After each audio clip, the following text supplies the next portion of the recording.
बिस्मिल्लाहिर्रहमानिर्रहीम। अस्सलाम वालेकुम। Welcome to secret recipes. आज हम अपने किचन में बना रहे हैं क्रंची क्रिस्पी जाली वाले पकौड़े। तो आप इसको ज़रूर ट्राई कीजिएगा और मेरी वीडियो को लास्ट तक देखें। आई होप कि आपको मेरी ये रेसिपी ज़रूर पसंद आएगी। तो ये 3 टेबलस्पून हमने बेसन लिया है, 3 टेबलस्पून कॉर्नफ्लोर और 3 टेबलस्पून राइस फ्लोर लिया है। ये काला नमक लिया है 1 टीस्पून और 1 टीस्पून कुटी हुई लाल मिर्चें और 1 टीस्पून हमने लिया है चाट मसाला। तो ये हमारे पास 3 अदद आलू हैं जिनको हमने छील कर इस तरह पानी में भिगो लिया है ताकि ये काले ना हो। तो हमने इनको ये ऐसे स्लाइसेस में पहले बारीक बारीक काट लेना है और फिर जैसे बारीक स्लाइस में अदरक काटते हैं वैसे ही आपने इनको कट करना है। इनको आपने जो है बिल्कुल भी कश नहीं करना, इसी तरह बारीक बारीक नाइफ के साथ काटना है और इसका पानी आपने स्टेन कर लेना है अच्छे से।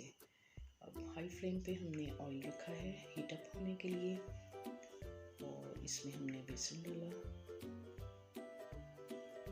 ये हमारा है कॉर्नफ्लोर, ये राइस फ्लोर और कॉर्नफ्लोर दोनों हमने डाल दिए, कुटी हुई मिर्चें, ये चाट मसाला डाला है हमने और ये काला नमक इसमें शामिल कर दिए। अच्छे से साफ़ कर लें, अच्छी तरह मिक्स करें इसे ताकि तमाम स्पाइसेस जो है इन पर कोट हो जाएं अच्छी तरह से।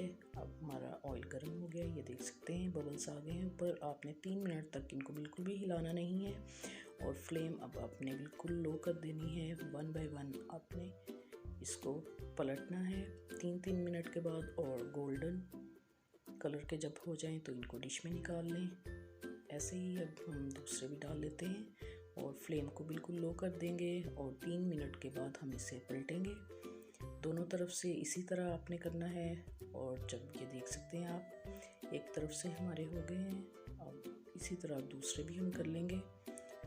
गोल्डन ब्राउन करेंगे हम इसको और इसको अपनी डिश में निकाल लेंगे।